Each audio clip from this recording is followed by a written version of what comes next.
Quarta Radio presenta Bakunin, tratto da Il figlio di Bakunin di Sergio Azzeni, adattamento e regia di Gaetano Marino, con Lilli Fois, Roberta Perra e Caterina Scalas. Musiche Giulio Caccini. Voci fuori campo di Manuela Fiori, Eliseo Ezzi e Federica Puddu. Produzione Isola Teatro, anno 1997.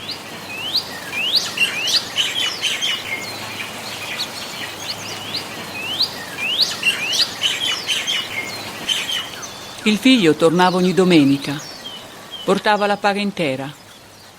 Molti, che l'avevano considerato un signorino buon a nulla, si sono ricreduti. Aveva 15 anni, sembrava un bambino come corpo, ma l'anima era quella di un uomo fatto. Non andava nei pozzi di Montevecchio, no. Per il suo carattere era un'umiliazione troppo grande marciare con gli altri minatori all'alba nelle stesse strade dove aveva camminato a testa alta vestito da signore. Una mattina entro nella stanza e trovo Donna Margherita in piedi, dietro la finestra. Guardava il figlio che si allontanava. Piangeva. Si è girata. Mi ha visto. Non ha avuto il coraggio di dire una sola parola. Si è asciugata le lacrime con il dorso della mano e ha fatto una smorfia, come se dicesse: «Che vuoi farci?» E ha soggiunto: «Tullio va in miniera per darmi da mangiare, ma all'età sua potrebbe studiare e farsi valere nel mondo, perché è buono, è bello e non è stupido». Passano pochi giorni e una mattina non si leva dal letto. «Ho male al costato», dice. Quella notte è morta, in silenzio, senza disturbare nessuno. L'ho lavata e vestita. Era bianca come un'anima del purgatorio, pelle e ossa. I capelli erano neri, ali di corvo. Le ho sciolto la crocchia. Erano lunghi, fino a terra, fini e morbidi come seta. Stanotte ho sognato Tullio Saba. Aveva la pelle del viso bianca, come cera, e gli occhi spalancati, spaventati, o forse un po' tristi. Tutti mi hanno dimenticato, anche gli amici, anche le donne. Era un bravo ragazzo, minatore, compagno, un po' matto.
Che cosa vendevano i Saba?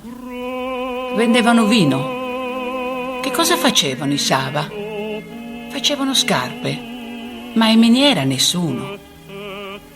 Si sono gonfiati Saba negli anni buoni. Nessuno dovrebbe gonfiarsi tanto. Si sa, chi si loda si imbroda e chi si gonfia scoppia. Bakunin Sava è morto di crepacuore per via della figlia, la maggiore, quella che poi si è fatta suora. Quando ho conosciuto Tullio Sava ero bambino. Poi per molti anni non l'ho visto. Non ho un ricordo preciso di lui. Sava.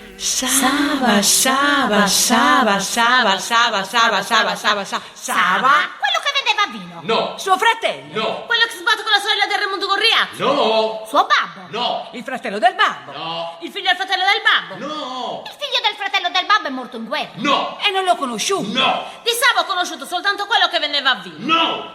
Vai, Docca! No. E no! Quel figlio di Bakunin aveva qualcosa di speciale che attirava le donne come le mosche al miele. Non so cosa era. T'hanno detto che Tullio Sava è morto a Cagliari, in una casa di Subrugo. Balle. E chi te l'ha detto? Una donna? Vai, d'occhia. Ma chi? Tullio Sava, il figlio di Bakunin. Lui non lo ricordo, che vuole, sono vecchia, ma la madre sì. Quando ero bambina la vedevo passare, era la donna più bella e ben vestita del paese. Poi, quando non ha avuto più soldi per le camicie di seta, si è uccisa. Il danno è stato grande, quasi in un colpo solo ha perduto prima il denaro e poi il marito. E si è trovata sola, abbandonata. E la vecchia a casa con le figlie, una suora e 2 a servire in continente. Il figlio nell'isola a fare il minatore. L'ho conosciuto, sì, negli anni che era un politico famoso. Per 3 mesi ha abitato in camera mobiliata della zia Manuela, uno sporcaccione come tutti i maschi che ho conosciuto. Appena mi chinavo per rifargli il letto cominciava a strusciarmi da dietro. Era sempre duro. Non volevo che la zia Manuela pensasse male, per questo motivo non chiamava aiuto e lui ne approfittava.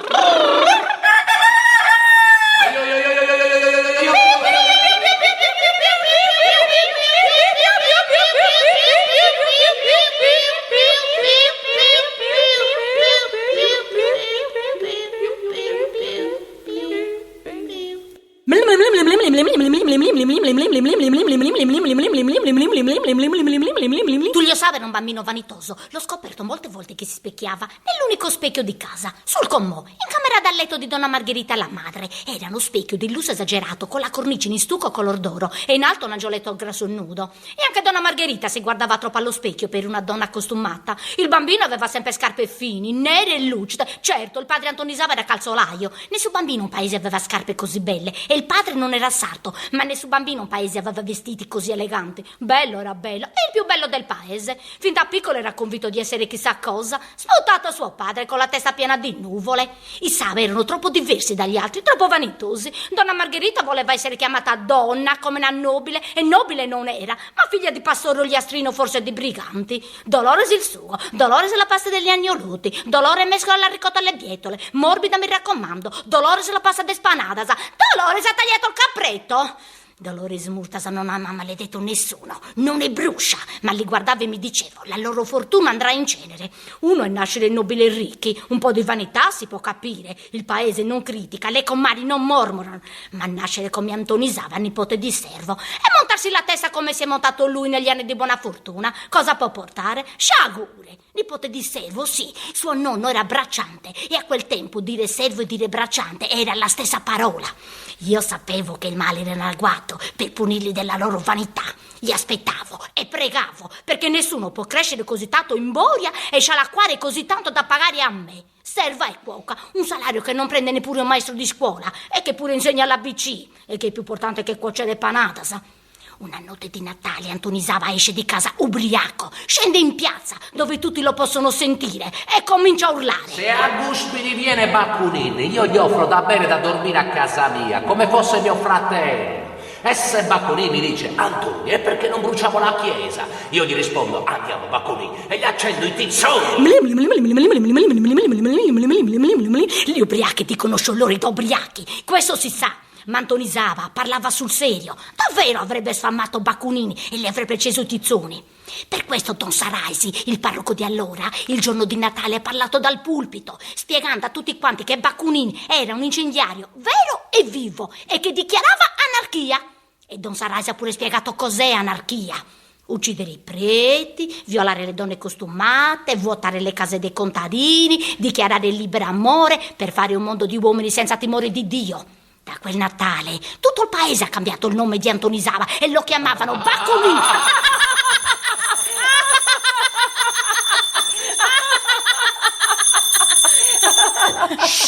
Come no? Mi ricordo benissimo l'amicizia tra il prete e Bakunin. Ne parlavano tutti. Amici per la pelle, che ognuno dei due volentieri l'avrebbe fatta all'altro la pelle. Quando Bakunin è morto, Don Sarai si è rifiutato di cantargli messa perché diceva che era un anticristo e non voleva neppure seppellirlo in terra consacrata.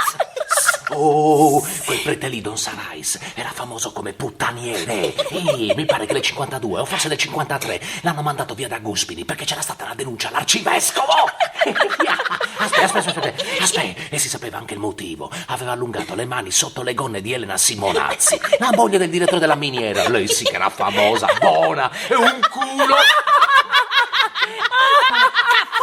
Caffone! Basta, Asciu. Ma chi te l'ha detto? Don Sarais era un santo, mandato via. Ma quando? Nel 53. Nel 53 Don Sarais era in Africa, missionario, e lì è morto. Mi pare nel 60. L'hanno mangiato cannibali guerriglieri congolesi. I primi giorni a Montevecchio era tutti un signorino di qua, un signorino di là. Per scuotere, per scherzare, un po' tutti glielo dicevano. Hai finito di sfoggiare scarpe nuove, ovvero Gagà scende in miniera. Quando mai battute senza malevolenza? Nessuno di noi minatori avrebbe augurato a nessun uomo di finire in miniera, se non al peggior nemico. Lui abitava in centro, in periferia. La mattina aspettava al caldo, in cucina vicino al camino. Guardava per la finestra, lo vedi sbucciare dall'angolo di Angelino Marrocco. Il fabbro, allora uscivo anch'io.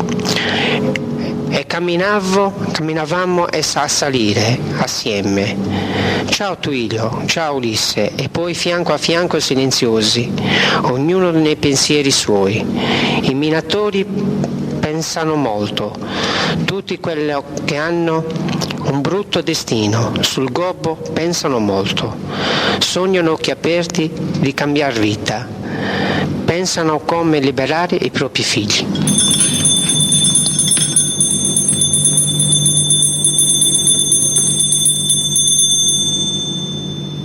Il funerale del vecchio Antoni lo ricordo bene. Tullio era ancora ragazzo, forse aveva 15 anni. Camminava rigido, come con un bastone nella schiena, subito dopo la bara, con gli occhi asciutti, sorreggendo per il braccio sua madre che piangeva. Dietro pochi parenti e una ventina di minatori. Le cause della cattiva fortuna di Sava erano conosciute. Si chiamavano fascismo e nuovo direttore della miniera.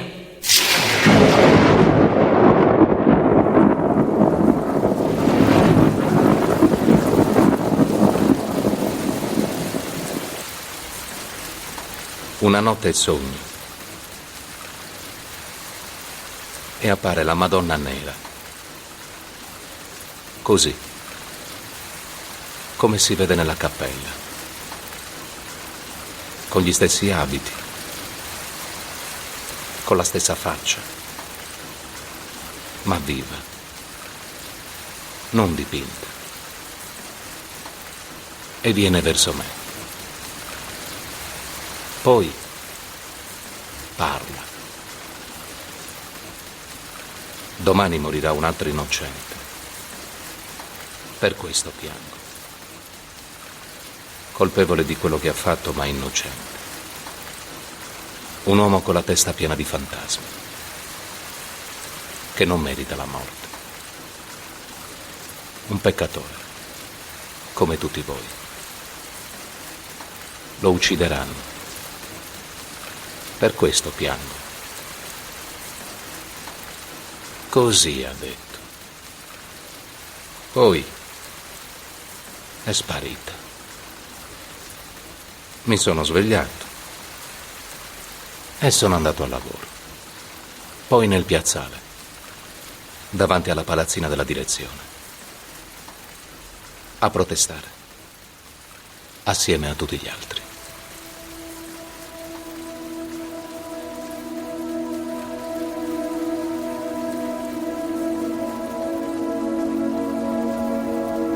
qualcuno ha sparato al direttore.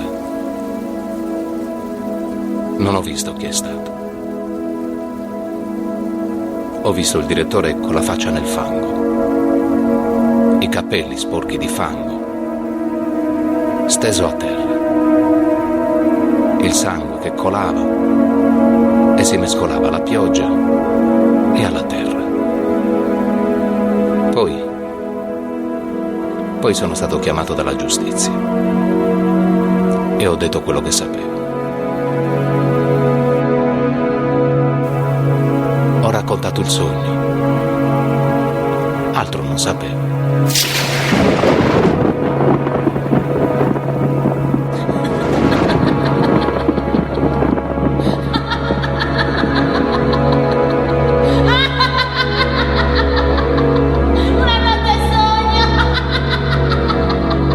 Una notte sola.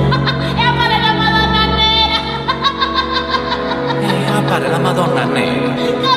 Così. Come si vede nella cappella.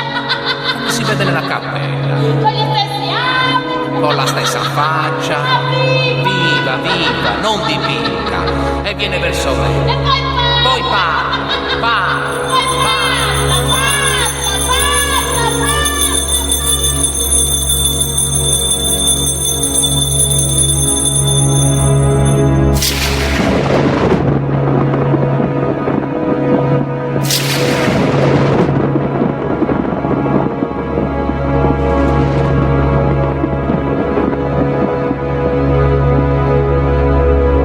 Tu sei venuto a cercarmi per avere notizie su Tullio Sava? I fatti di quella notte dicono com'era. Più temerario che coraggioso, più pazzo che savio. Se ci ripensiamo con calma, perché ha rischiato la vita? Per una cazzata, per un sorriso. Quello è stato il nostro antifascismo. Eravamo troppo pochi, troppo deboli. Atti inconsulti per vedere sventolare la bandiera il 1° maggio. Scritte clandestine nelle viscere della terra. Manifestini profetici e deliranti. Tonietta! Tonietta! Tonietta! Eia!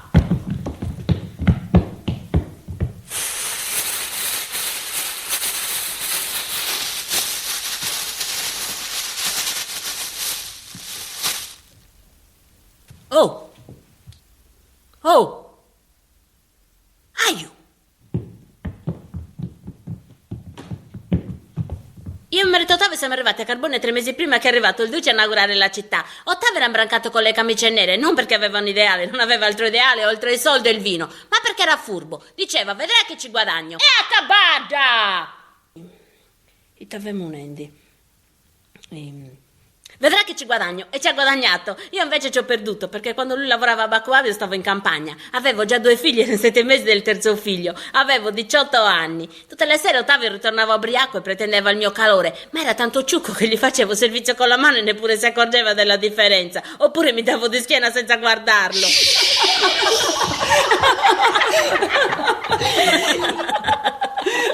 I moi va tu zordau, non prangias amori mio, cabrestu mi bitorrau.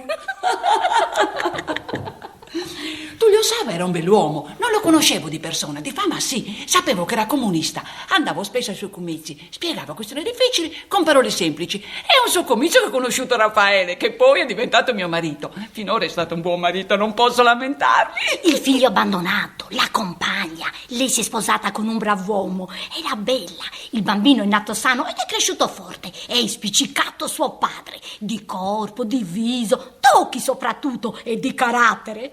Tu sei, non te l'aveva detto mai nessuno. Tu sei, se non ti diano mai nessuno. Poverino. Sceda. Poverino. Sceda. Mischino. Sceda. Mischino poverino. Mischino sceda. Mischino poverino. Mischino sceda. Mischino poverino. Mischino sceda. Mischino poverino. Mischino sceda. Mischino poverino. Poverino, poverino, poverino. No, poverino, poverino, poverino, poverino, Quei ragazzi tornavano al primo buio. Si chiamavano Arturo, Tullio e Lele. Ogni sera salivano per quella strada verso Rosmarino e cantavano. Li sentivo da quando erano al principio della salita. Tullio aveva una bella voce, tipo Beniamino Gigli. Non so perché non andava alle feste di nozze a cantare, invece di fare il minatore. Come sentivo il coro dei tre che salivano, mi affacciavo e li guardavo. C'erano pochi lampioni, molte lampadine mancavano. La salita era quasi buia. Tullio lo riconoscevo sempre, anche da lontano. Era il più piccolino. Camminava sempre dritto dritto. Aveva un capottino nero consumato, sempre lo stesso. Addosso a lui sembrava il mantello di un principe.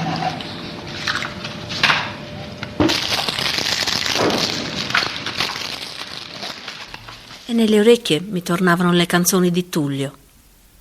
Oppure mi ricordavo di quando ero bambina e andavo a giocare in campagna, a riconoscere le tracce della lepre, a raccogliere margherite o a nascondermi dietro un albero pensando che era un'altra, la figlia di un padrone, e che aspettavo il fidanzato che era ricco e doveva venire a prendermi con 2 cavalli.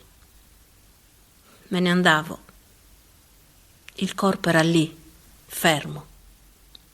La testa non c'era. Sognavo l'estraneo. Odiavo il marito. Tutte le sere sentivo le voci e mi affacciavo ad aspettare. Avevo la camicia da notte un po' slacciata. Quando passavano sotto la finestra, sporgevo il seno, che potevano vederne un po', bianco di luna. Una notte ho pensato: ora salto dalla finestra, prendo Tullio e lo bacio. Non l'ho fatto, ma come se aveva sentito il pensiero, la sera dopo sento una voce sola, un canto a mezza voce.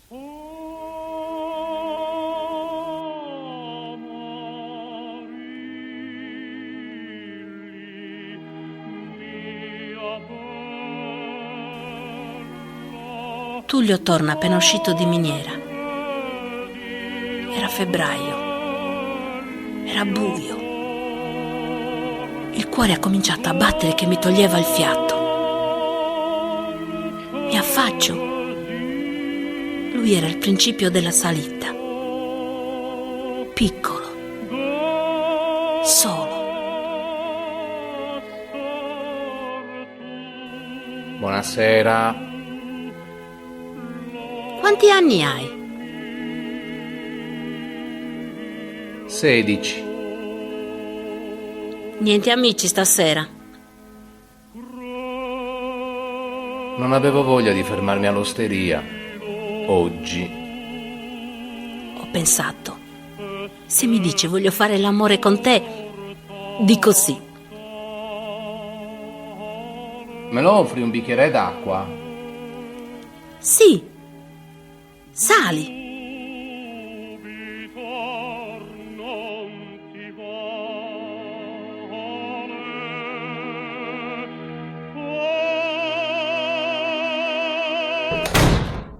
Non so cosa avevo. Non mi sono mai sentita così. Mai più in tutta la vita. Mi sembrava di camminare sul morbido, su una nuvola, come se volavo. Ho chiuso la porta. Poi ho detto no. No, perché si deve dire no. Ma era come dire sì. Mi ha baciato tenendo gli occhi aperti. Aveva gli occhi colore di buccia di nocciole, con piccoli spicchi verdi dentro, colore di erba maggio. Da quella sera, come usciva di miniera, correva da me. Per lui ero vino e osteria, cena e pane. Ero tutto. Mai nessuno mi aveva considerata così come lui prima. E mai nessuno mi ha più considerata così dopo. Vieni via di qua. Mia madre è morta. Ho trovato lavoro a Montevecchio. Viene a stare con me. Ho una casa. Vivremo come marito e moglie. Portati appresso i figli di quell'uomo. E io? Vieni. Abbiamo fatto l'amore, è stato bello più di tutte le altre volte messe insieme, perché sapevo che era l'ultima volta, che non pativo con lui. Non avevo il coraggio di seguirlo. Ottavio mi avrebbe cercato, i suoi amici mi avrebbero cercato e quando mi trovava mi uccideva. Ero sicura di questo. Dopo l'amore l'ho mandato via, piangeva.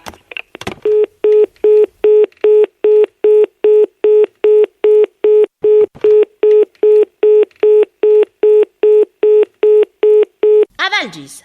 Antonietta.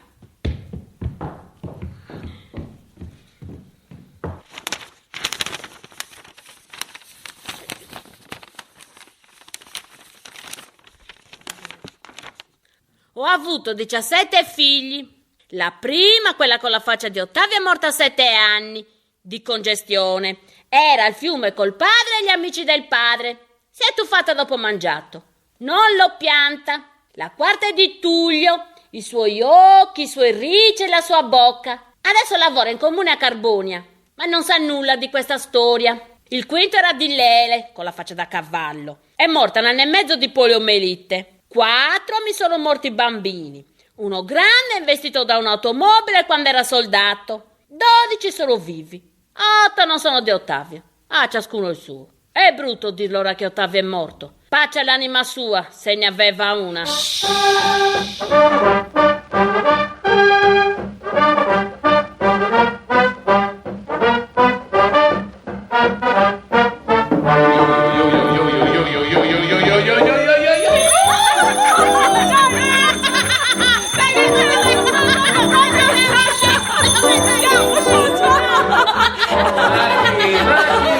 Ma chi Tullio Saba, quel figlio di Bacconin, quel pidocchio ripulito, chi l'ha conosciuto come l'ho conosciuto io, l'ha sempre visto con la sigaretta in bocca e la bottiglia, sempre ubriaco, e sapevo che dava fastidio alle signore, bella lezza. Puh! Basta, asciugatino, caddo sotto, molezzu, finimento d'asino, faccia di cane, con che testa di legno, arrestevo, resto di niente, aligabute, immondizia puzzolente, beh!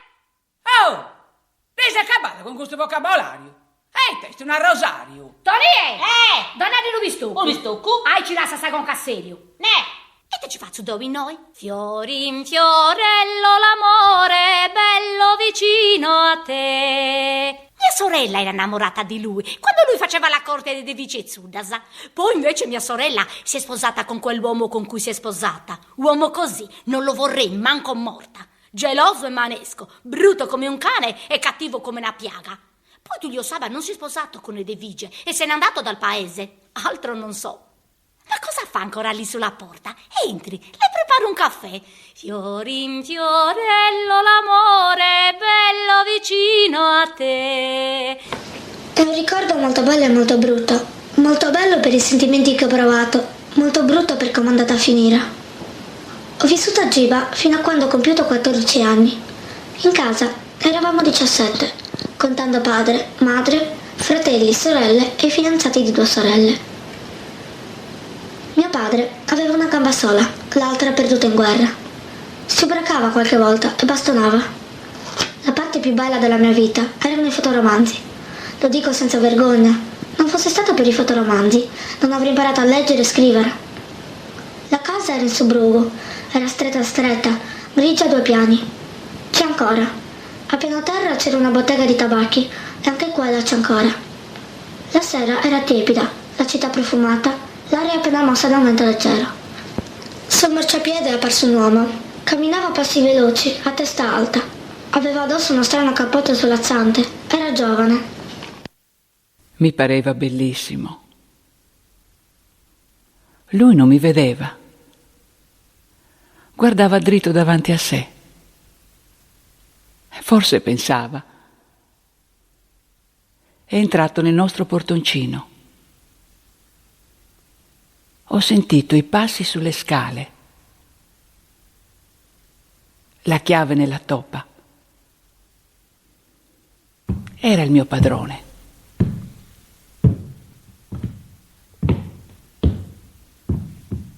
Hai mangiato? Arance.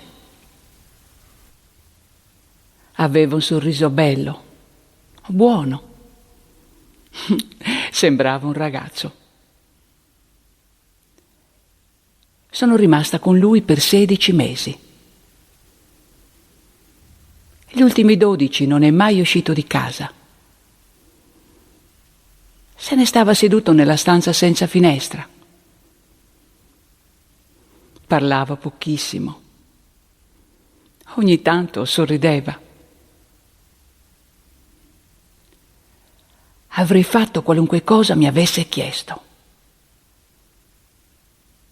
Ma non ha chiesto. Mai. Neppure un bacio. L'ho amato dal primo giorno che l'ho visto camminare verso casa. Credo mi abbia voluto bene, come si vuol bene a una sorella.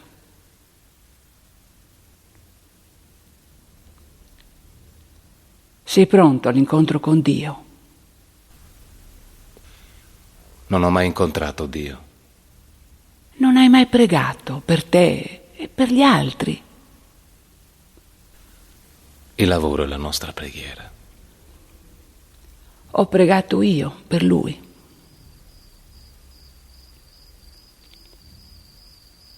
Il viso era contorto, come un ramo d'olivo. Poi ha smesso di respirare. Si è disteso e pareva sorridesse. La finestra era aperta. Il sole inondava la stanza. Le lenzuola consunte brillavano come madreperla. Il vento portava i profumi del mercato. Pesce appena pescato, arance e vaniglia, galline spennate.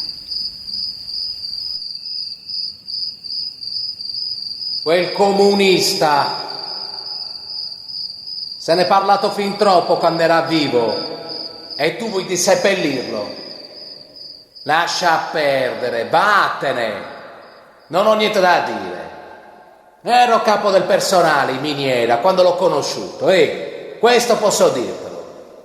Quell'uomo era uno schifo d'uomo. Edvice Zugas è mia moglie, sì. Edvice! Oh! Un giornalista comunista con l'orecchino vuole chiederti notizie su Tullio Saba. Hai notizie? Oh, hai sentito? Ha detto non ho notizie. Non hai sentito? E a me, comunisti, Edi, ora li mando via. Vai via, giornalisti, razza bastarda. E ringrazia che sono una persona educata, altrimenti ti prenderei a cacci nel culo. E togliti quell'orecchino, finocchio. Qui finisce quel che resta di Tullio Saba, nella memoria di chi l'ha conosciuto. Non so quale sia la verità, se c'è verità. Forse qualcuno dei narratori ha mentito, sapendo di mentire. O invece tutti hanno detto ciò che credono vero.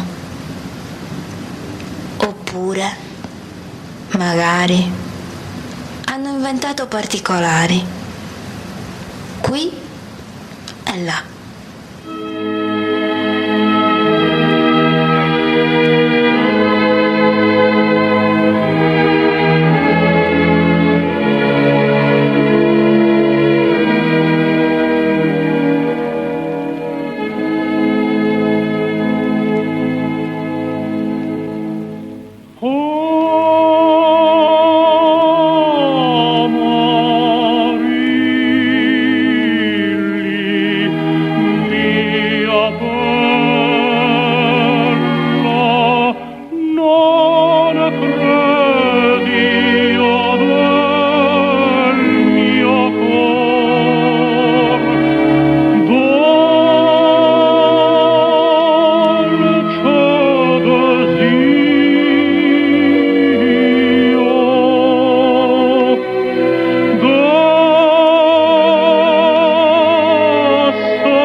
amore.